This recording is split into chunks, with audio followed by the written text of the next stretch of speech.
میں اس آدم اور اس کی نسل کو تباہ کر کے رکھوں گا۔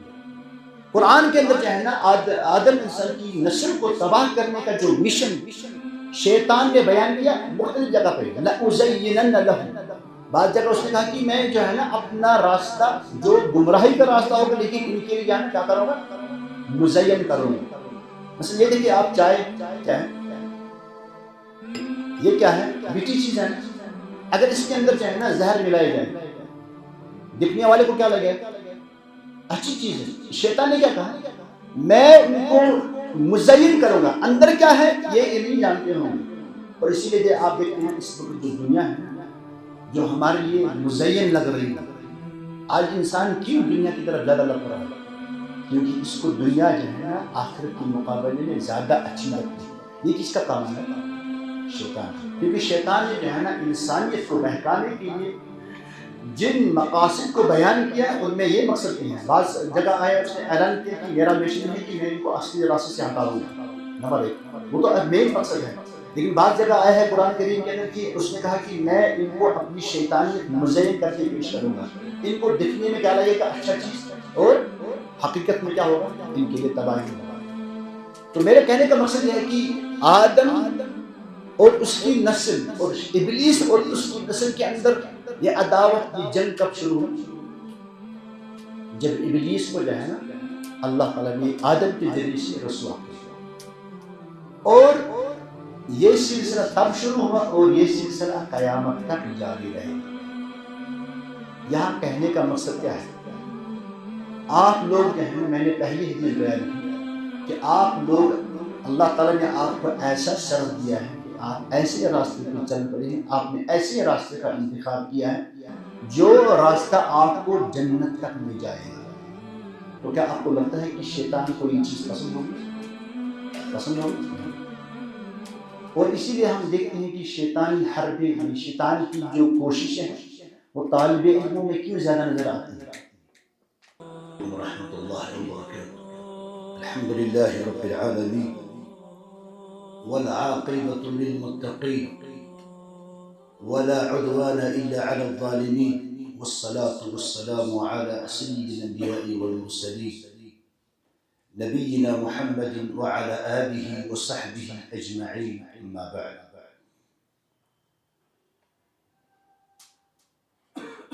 اللہ تعالیٰ کا فضل احسان ہے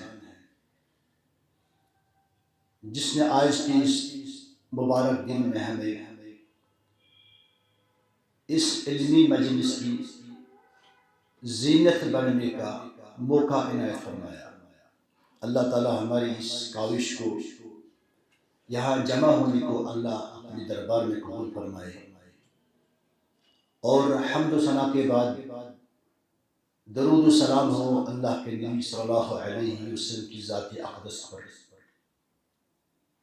جن کے اوپر درود بھیجنا ہر کسی محفل میں ہمارے اوپر حق ہے،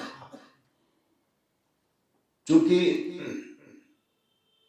یہ مجلس اس حیثیت سے بھی بہت ہی زیادہ بابرکت ہے، بہت ہی بڑی متبرک مجلس ہے کہ اس میں جو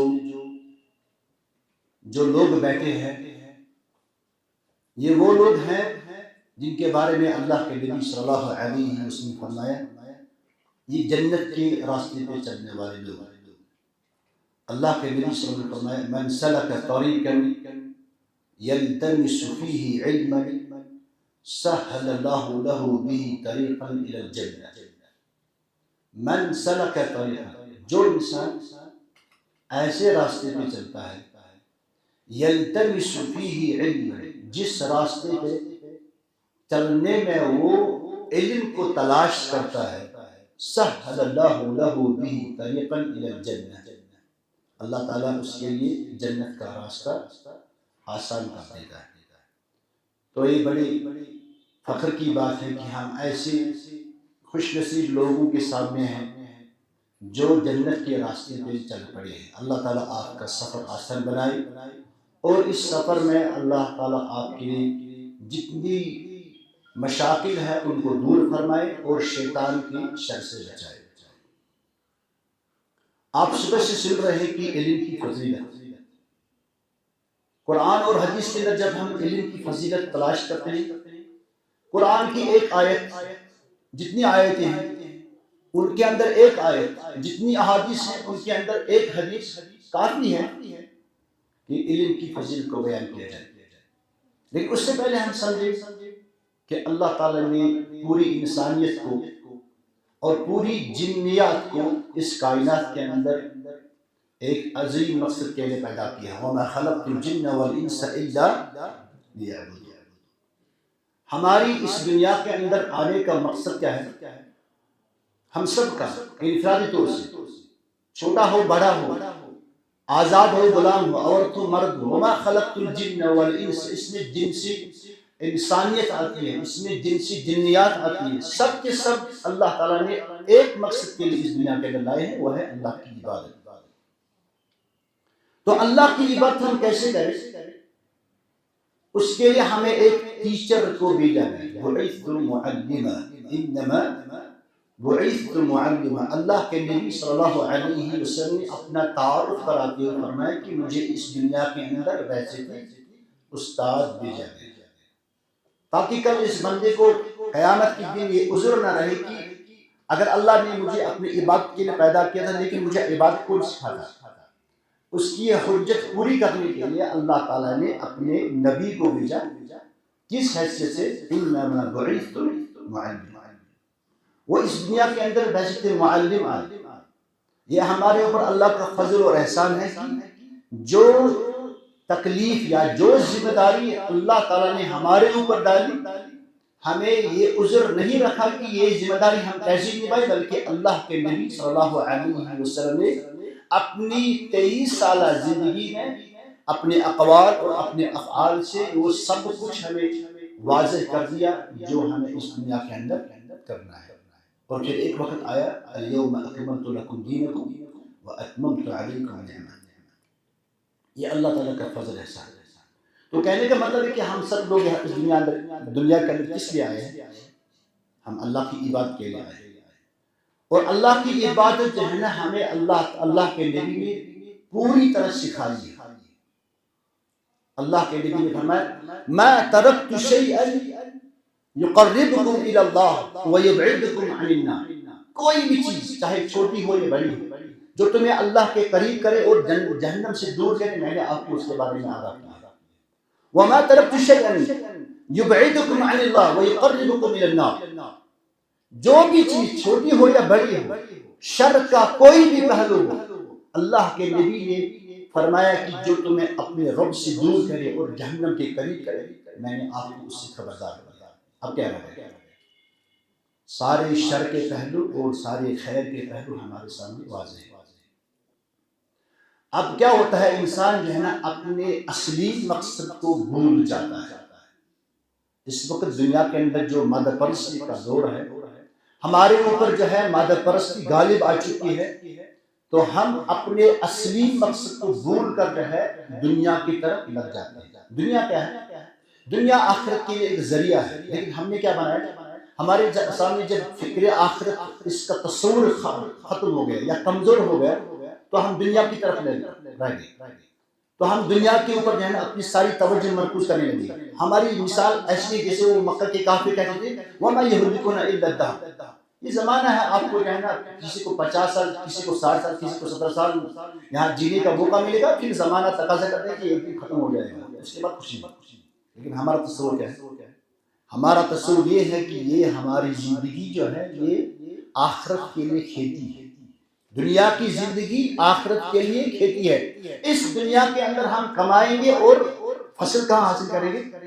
جب انسان اس تصور کو لے کر جو ہے اس دنیا کے اندر جیے گا تو دنیا کی طرف اس کی جو ہے نا رغبت کم ہوگی، ورنہ اگر یہ سمجھے گا کہ یہی میرا ٹارگیٹ ہے، آخری ہدف کیا ہے، میرا زندگی ہے، یہی دنیا ہے، تو پھر آخرت کے لیے وہ کوئی کام نہیں کرے گا۔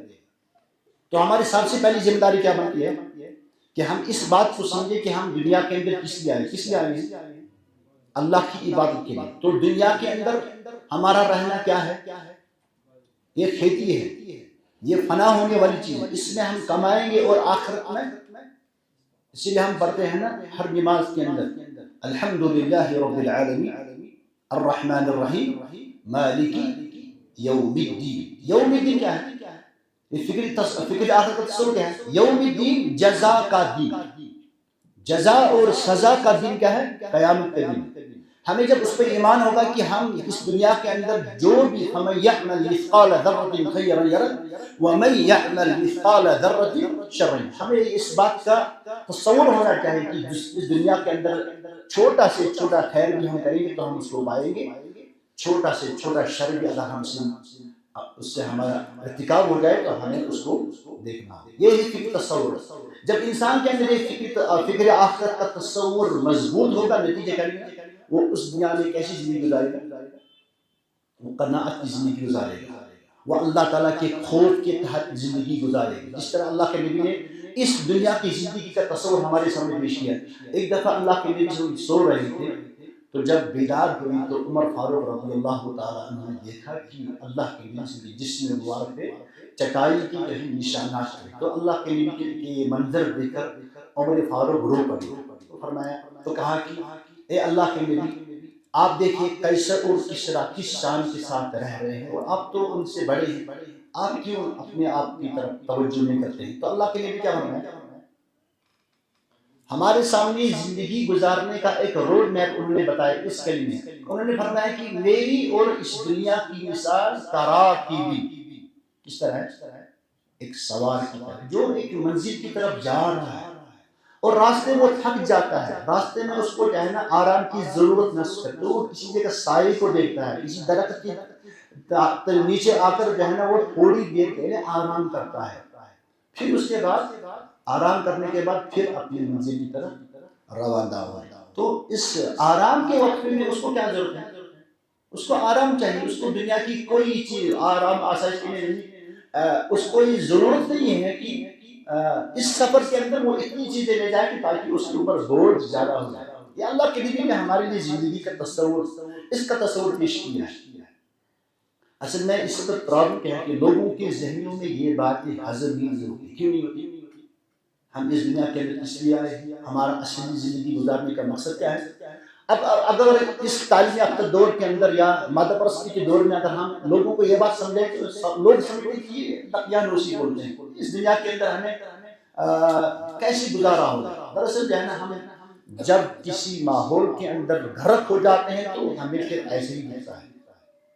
کوشش کو چونن اگر کھرس لاگو سبز عین ہوک باس گاس باس کیا باس گاس تو سوکھا ہوگا لیکن اس کو نظر آئے گا کیا؟ وہی ہماری مثال ہو گئی. ہم جب اس دنیا کو دیکھتے ہیں نا تو ہمارے سامنے جو ہے نا ایک ہے فکری آخرت کا تصور، تصور کا آخرت کا تصور. وہ تو ہم سے کبھی کبھار تو لگتا ہے کہ یہ تصور ہے ہی نہیں ہمارے. کبھی کبھار جب انسان کے تصورات دیکھتے ہیں نا، جھوٹ بولنا دنیا کے اندر، ظلم کرنا دنیا کے اندر، ایسی حرکتیں کر تو لگتا ہے کہ انسان کے اندر اس قسم کا تصور ہی نہیں ہے. اور کبھی کبھار لگتا ہے کہ تصور ہے لیکن وہ اس کو لگتا ہے نظریہ ہے. اور پھر دوسری چیز ہم نے کیا سمجھا ہے؟ وَمَا يُهْلِكُنَا إِلَّا الدَّهْرُ، کہ یہ صرف زمانہ ہے، اس میں ہمیں رہنا ہے، اس کے بعد بات آئی اور بات. تو اس حساب سے ہم رہ رہے ہیں.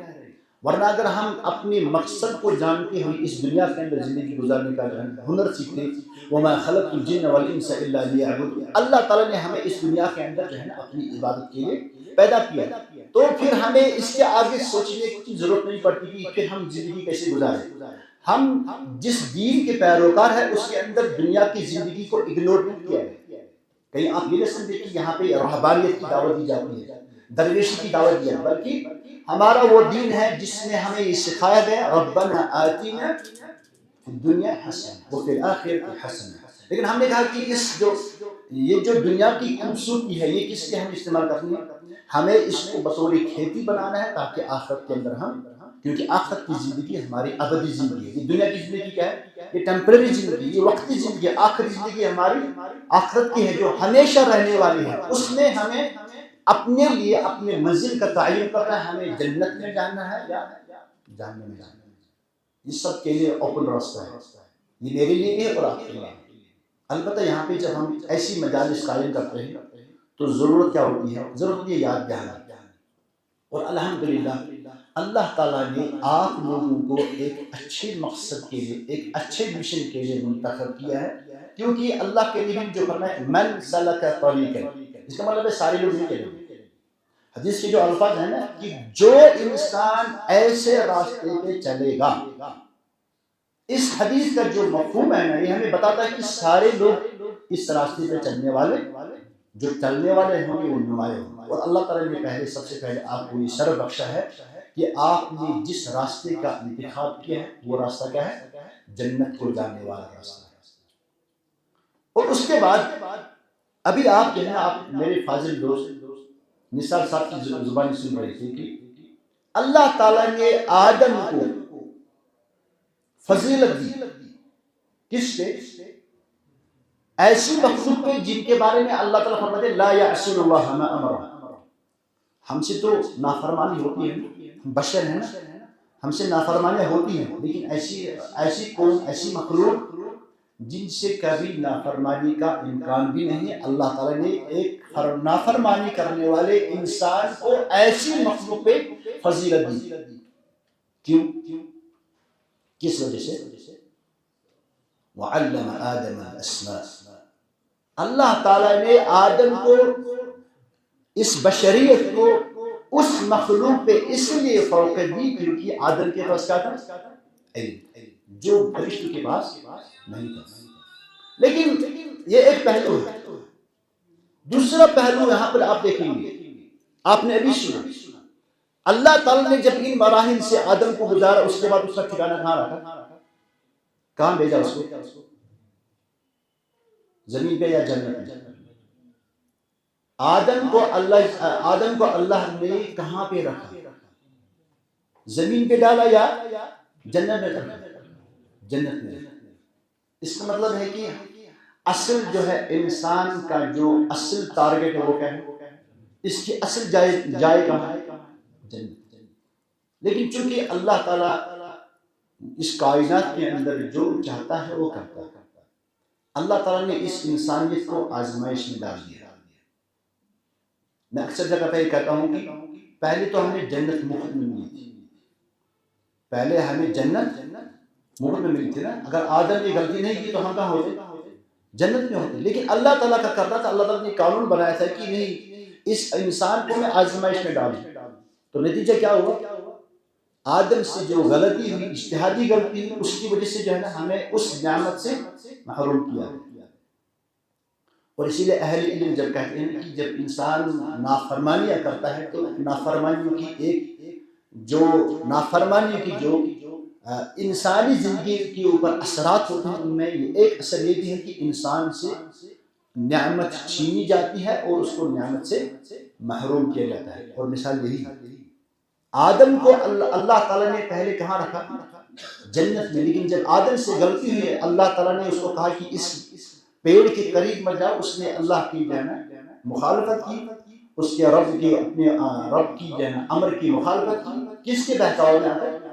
شیطان کے بعد۔ شیطان نے ایسا کیوں کیا؟ سوچنا ہے شیطان نے ایسا کیوں؟ کیونکہ آپ کو پتا ہے کہ آدم سے پہلے یا انسان سے پہلے جو مخلوق دنیا کے اندر رہتی تھی وہ کون تھی؟ جنیات۔ اور ان جنیات کا جو سربراہ تھا وہ تھا ابلیس۔ کیا تھا؟ ابلیس۔ لیکن جنیات نے اس دنیا کے اندر کیا کیا؟ انہوں نے فساد برپا کیا۔ اور اسی لیے جب اللہ تعالیٰ نے ارادہ ظاہر کیا فرشتوں کے سامنے کہ میں اس دنیا کے اندر انسان کو لانا چاہتا ہوں، تو فرشتوں نے کیا کہا؟ اتجعل فیہا من یفسد فیہا، کیا آپ دنیا کے اندر ایسی مخلوق لانا چاہتے ہیں جو دنیا کے اندر فساد کرے گا، جو خون بہائے گا؟ فرشتوں کو کہاں پتا تھا کہ آدم ایسا کرے گا؟ کیونکہ فرشتوں نے جو دیکھا تھا کہ جنوں نے کیا کیا، اسی تناظر میں فرشتوں نے کہا کہ اس دنیا کے اندر پہلے سے آلریڈی جنوں نے کیا کیا؟ فساد برپا کیا، قتل و غارت کا کام کیا، تو اب دوسری مخلوق لانے کی کیا ضرورت ہے؟ تو اللہ نے فرمایا انی اعلم ما لا تعلمون، میں وہ جانتا ہوں جو تم نہیں جانتے۔ اس کے بعد اللہ کے فیصلے سے کیا آیا؟ انسانی مخلوق ہے، اور انسانی مخلوق کو جو ہے نا اللہ تعالی نے کہاں رکھا؟ جنت کے اندر۔ آدم جو ہے نا جو ابو البشر ہے، اس کو اللہ تعالی نے جگہ کہاں دی؟ جنت کے اندر۔ لیکن چونکہ آدم کی وجہ سے ہی جو ہے ابلیس کو رسوا ہونا پڑا، ہوا نا؟ جب اللہ تعالیٰ نے ابلیس کو حکم دیا کہ اس آدم کا سجدہ کرو، تو اس نے کیا کہا؟ کیا میں ایسے انسان کا سجدہ کروں جس کو تم نے مٹی سے پیدا کیا اور مجھے کیسے پتا ہے نار سے؟ میں نہیں جھک سکتا ہوں۔ اسی تکبر نے جو ہے انسان اس ابلیس کو ذلیل اور رسوا کیا۔ تو اس کے بعد سے انسانیت اور شیطانیت کے درمیان جنگ شروع ہوئی۔ کب سے شروع ہوئی؟ جس وقت اللہ تعالیٰ نے ابلیس کو آدم کا سجدہ کرنے کا حکم دیا اور ابلیس نے ریجیکٹ کیا، تب سے انسانیت اور شیطانیت کے درمیان کیا ہوا؟ دشمنی کیا ہوئی؟ شروع۔ اور سب سے پہلا وار شیطان نے کیا کی؟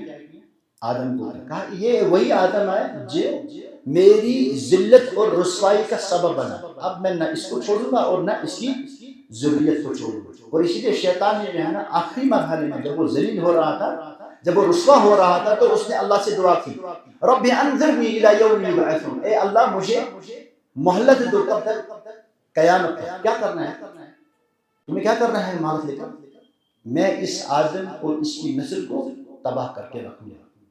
قرآن کے اندر جو ہے نا آدم انسان کی نسل کو تباہ کرنے کا جو مشن شیطان نے بیان کیا مختلف جگہ پہ، لَأُزَيِّنَنَّ لَهُمْ، بعض جگہ اس نے کہا کہ میں جو ہے نا اپنا راستہ جو گمراہی کا راستہ ہوگا لیکن ان کے لیے جانا کیا کروں گا؟ مزین کروں گا۔ مثلا یہ دیکھیے آپ چائے کیا ہے؟ یہ کیا ہے؟ میٹھی چیز ہے نا، اگر اس کے اندر جو ہے نا زہر ملایا جائے دکھنے والے کو کیا لگے گا؟ اچھی چیز ہے۔ شیطان نے کیا کہا؟ میں ان کو مزین کروں گا، اندر کیا ہے یہ نہیں جانتے ہوں گے۔ اور اسی لیے آپ دیکھتے ہیں اس وقت جو دنیا ہے جو ہمارے لیے مزین لگ رہی ہے، آج انسان کیوں دنیا کی طرف زیادہ لگ رہا ہے؟ کیونکہ اس کو دنیا جو ہے نا آخرت کے مقابلے میں زیادہ اچھی لگتی ہے۔ یہ کس کا کام ہے؟ شیطان کا۔ کیونکہ شیطان نے جو ہے نا انسانیت کو بہکانے کے لیے جن مقاصد کو بیان کیا ان میں یہ مقصد نہیں ہے۔ بعض جگہ آیا اس نے اعلان کیا کہ میرا مشن ہے کہ میں ان کو اصلی راستے سے ہٹا دوں گا، نمبر 1، وہ تو مین مقصد ہے۔ لیکن بعض جگہ آیا ہے قرآن کریم کے اندر کہ اس نے کہا کہ میں ان کو اپنی شیطانیت مزین کر کے پیش کروں گا، ان کو دکھنے میں کیا لگے گا؟ اچھا چیز، اور حقیقت میں کیا ہوگا؟ ان کے لیے تباہی ہوگا۔ تو میرے کہنے کا مقصد یہ ہے کہ آدم اور اس کی نسل اور ابلیس اور اس کی نسل کے اندر یہ عداوت، یہ جنگ کب شروع ہوئی؟ جب ابلیس کو جو ہے نا اللہ تعالیٰ نے آدم کے ذریعے سے رسوا کیا، اور یہ سلسلہ تب شروع ہوا اور یہ سلسلہ قیامت تک جاری رہے گا۔ یہاں کہنے کا مقصد کیا ہے؟ آپ لوگ جو ہے نا، میں نے پہلی حدیث بیان کی کہ آپ لوگ، اللہ تعالیٰ نے آپ کو ایسا شرف دیا ہے کہ آپ ایسے راستے پہ چل پڑے ہیں، آپ نے ایسے راستے کا انتخاب کیا ہے جو راستہ آپ کو جنت تک لے جائے گا۔ تو کیا آپ کو لگتا ہے کہ شیطان کو یہ چیز پسند ہوگی؟ پسند ہوگی؟ اور اسی لیے ہم دیکھتے ہیں کہ شیطانی حربیں، شیطان کی جو کوششیں ہیں وہ طالب علموں میں کیوں زیادہ نظر آتی ہے؟ کیونکہ میں نے کہا جو دشمنی، جس دشمنی کا آغاز اس وقت پیدا ہو، جس دشمنی کا آغاز اس وقت ہوا جب ہمارا ابو البشر آیا، اور یہ دشمنی کب تک رہے گی؟ رب انظرنی الی یوم یبعثون۔ اس وقت جہاں ہم اپنے معاشرے میں مادہ پرستی کے اس دور میں جہاں ہم دیکھ رہے ہیں کہ نوجوانوں کی اکثریت جو دین سے دور ہو رہی ہے، اور اچھی چیز ہے کہ ہم ایسے چہروں کو دیکھیں جہاں عمر کا کوئی تمیز نہیں، چھوٹے سے چھوٹا بچہ بھی اور بڑے سے بڑا آدمی بھی، اس نے جو ہے نا اس راستے کا انتخاب کیا ہے، اور میں اس کے لیے آپ کو دلی طور سے مبارکباد دیتا ہوں کہ اللہ تعالیٰ نے آپ کو توفیق دی اس اچھے راستے کا انتخاب کرنا۔ لیکن اب آپ کی ذمہ داری بڑھتی ہے، اس کو میں 2 چیز میں بیان کروں گا۔ میرے پاس ٹائم ختم ہو گیا، اگر 5 منٹ دے دیں گے، کیونکہ میں اپنی بات جو ہے نا 2 چیزوں میں 2-4 یعنی اپنی بات 2 حصوں میں تقسیم کر دیتا ہوں، اور اسی میں انشاءاللہ 5 منٹ۔ اس وقت جہاں ہم دیکھ رہے ہیں کہ طالب علم کسی حد تک 1% ہے 2% جو ہماری سوسائٹی کا ہے وہ اس وقت انہوں نے اچھے راستے کا انتخاب تو کیا ہے، لیکن ہم ایک چیز کو اگنور کر رہے ہیں، ہم ایک چیز کو نظر انداز کر رہے ہیں۔ اس دشمنی کو، جو دشمنی کب پیدا ہوئی؟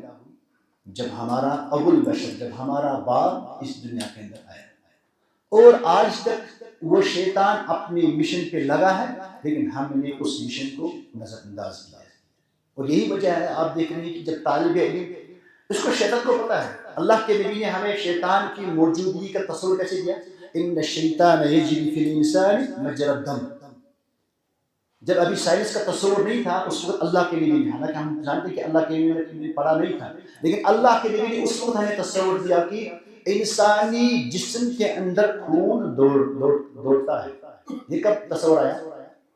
جب دنیا کے اندر اس قسم کا کوئی کانسیپٹ نہیں تھا، لیکن اس وقت اللہ کے نبی نے فرمایا ان الشیطان یجری فی الانسان مجری الدم۔ جس طرح انسانی جسم کے اندر خون دوڑتا ہے، اسی طرح شیطان جو ہے نا انسان کے اندر دوڑتا ہے۔ یہاں پہ ڈاکٹر صاحب بیٹھے ہیں، ڈاکٹر صاحب سے پوچھو کہ اگر انسانی جسم کے اندر 1 سیکنڈ کے لیے خون رکے گا، انسان زندہ رہے گا؟ ہارٹ اٹیک ہو سکتا ہے، برین ہیمریج ہو سکتا ہے، اور اگر پھر وہ خون جو ہے نا اس کا دوڑنا تھوڑی دیر کے لیے رکے گا، انسان کیا ہو جائے گا؟ مٹی میں جائے گا۔ انسانی جسم کے اندر خون کا دوڑنا جس طرح ہمیشہ گردش کرتا ہے، 1 سیکنڈ کے لیے نہیں رکتا ہے، اسی طرح شیطان بھی اپنے مقصد کو پورا کرنے کے لیے 1 سیکنڈ بھی نہیں رکتا ہے۔ اس وقت ہم بیٹھے ہیں نا، کیا آپ کو لگ رہا ہے کہ شیطان ہم سے دور ہے؟ کیونکہ اس کو پتا ہے کہ یہ انسان جو ہے نا ایسے راستے میں چلا ہے کہ جو اس کو کہاں لے جائے گا۔ بھائی اس نے تو پہلے سے کوشش کی، اس نے تو ہمارے باپ کو بہکایا، اس کو وہاں سے نکالا، آپ تو اسی راستے میں جا رہے ہو، تو آپ کو کیا لگے گا کہ وہ آپ کو خوش رہے گا، آپ کو شاباشی دے گا؟ نہیں دے گا۔ آپ کے راستے میں پھول بچھائے نہیں، بلکہ آپ کے راستے میں کانٹے بچھائے۔ اور یہی وجہ ہے کہ ہم دیکھ رہے ہیں کہ جو طالب علم جو دین کی طرف آتے ہیں، پھر شیطان جو ہے ان کو مختلف فتنوں میں مبتلا کرتا ہے۔ ہمارا الگ اس وقت ہے کہ اس وقت طالب علم کو ضرورت ہے کہ وہ توحید کے مبادیات، فقہ کے مبادیات، عربی زبان کے مبادیات سیکھیں۔ 2-4 دنوں کے اندر یہ لڑکا آتا ہے سینٹر میں، اس کے بعد یہ بڑے بڑے فلسفے کی باتیں کرتا ہے۔ یہ کیا ہوتا ہے؟ آپ نے دیکھا نا، ہمیں شکایت ان لوگوں سے نہیں ہے جو دین کے ساتھ جن کا دین کے ساتھ کوئی واسطہ نہیں۔ یہ ہماری شکایت ہے آپ لوگوں کے ساتھ جو کچھ دنوں کے لیے ایسے مراکز میں آتے ہیں، ایسے سینٹروں میں آتے ہیں جہاں ہفتے میں 1 دن پڑھائی ہوتی ہے، لیکن باتیں تو ایسے کرتے ہیں کہ یہ لگتا ہے کہ اس نے سارا کچھ پی لیا ہے۔ یہ کیا ہے؟ یہی تو تلبیس ابلیس ہے۔ ابلیس نے جو ہے نا اس کو اسی طرح بہکایا ہے۔ اور ہمیشہ آپ زندگی میں یہ خیال رکھیں، آپ جس راستے میں کہتا ہوں، میں اس بات کو بار بار ریپیٹ کر رہا ہوں کہ آپ جس راستے پہ چلے ہوئے وہ کون سا راستہ ہے؟ جنت کا راستہ۔ لیکن یہ جنت کا راستہ آپ کے لیے آسان نہیں، بلکہ اس کے اندر جو ہے نا آپ کو ہر موڑ پہ، ہر مرحلے پہ شیطان بیٹھا ہے جو آپ کو جو ہے نا اس راستے سے ہٹانے کی کوشش کرے گا۔ اور اس وقت فتنے کتنے ہیں؟ جتنے اس وقت فتنے ہیں آسمان کے اوپر تارے اتنے نہیں ہیں جتنے اس وقت انسان کو جو ہے نا فتنوں کا سامنا ہے۔ کتنے فتنے ہیں، اور علم اس بات کا ہے کہ ان فتنوں میں سب سے پہلے جو مبتلا ہوتا ہے وہ طالب علم ہوتا ہے۔